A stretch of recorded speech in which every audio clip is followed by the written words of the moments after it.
Well, we're here with rock star Bret Michaels. Yes. Here at the 10 TV Health and Fitness Expo. We're so happy that you're here, Bret. Thank you very much for having me. Thanks for taking the time to come here and to share such an important message talking about type 1 diabetes, of course. Yep, you're very welcome. Thank you for having me back. So let's start, with going back to when you were 6 years old. Right. That's when you found out you had type 1 diabetes. How did you find out? What was it like being a child living with type 1 diabetes? Well, when I found out I was diabetic, what happened was I was getting real sick. We didn't know what it was, and I was a real active kid, right? And my parents, my dad is a Navy veteran, and my mom worked real hard at the Correctional Institute, right? Okay. And they started noticing I was getting real sick when I was in first grade and kindergarten.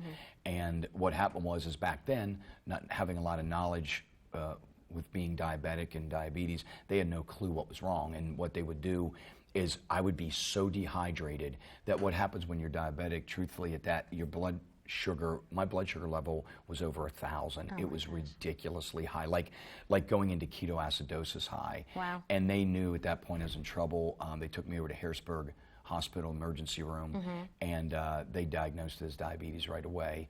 And you're real sick, and everything you drink, it's coming right as you're drinking it. It's coming right out. Basically, your body's shutting down.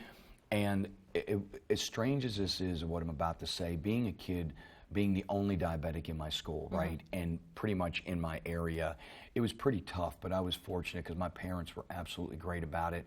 They dove right in. We started a Harrisburg Diabetic Youth Camp. My dad and mom were real active. You know, they'd finish up work and they'd be over there at the hospital learning how to give me a shot, and they knew at that point my life had changed forever. And that has to be scary as a kid, and I know there's kids in our community that are living with type 1 diabetes, and it's probably embarrassing to them with their friends, or, it's difficult. How was it for you as a kid? Was it tough? You know what it was? When you first get it and you're 6 years old, I haven't known anything much different in my life. So at 6 years old, I'm not going to lie, it's extremely tough, but I changed my life immediately. And what happens is, and this is the message I try to give people, being a diabetic, and at any age, whether you get type 1, 1.5 now, 2, pre-diabetes, there's so many different forms of it. I think that the most important thing is it is mind over matter. And what happened with my family, they accepted that I had it, and I had to accept that I had it. This was the card I was dealt in life. And I worked really hard at learning how to control it, because I said to myself, I'm a realist. I am a dreamer, and I'm a realist, and I want to live my life. And my parents helped me to do that. They said, there's two mentalities you can have. You can be a warrior, or you can be a victim. And the self-pity victim route was not the route I wanted to take. And my parents were great at teaching me how to really take care of myself. I'm extremely an independent guy. I like knowing I can go do stuff, whether I'm around the band or my family, my kids, but I also like to take off, mountain bike by myself, get out on my Harley by myself. So I had to learn to maintain.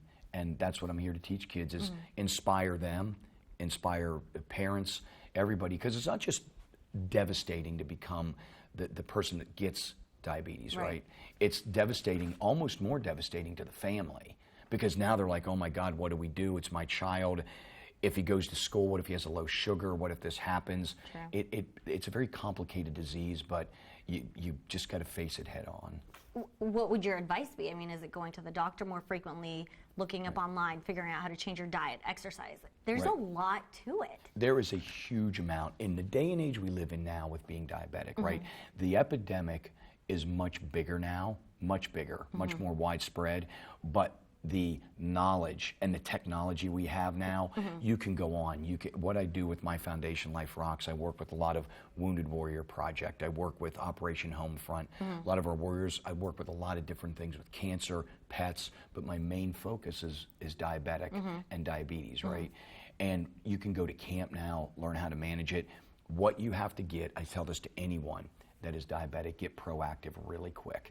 You know, going, I don't want this, because let me say this, best example I can give you, you go to the ocean, right? You go to the beach, you're loving your vacation, you get in the ocean, a couple hours, you're like, I'm burnt, I'm done, I want to get out of the ocean. The waves are hitting me, I'm over it. Being a diabetic, you're never out of the ocean. The waves, the rest of your life, you have to accept that you're going to have to sink or swim.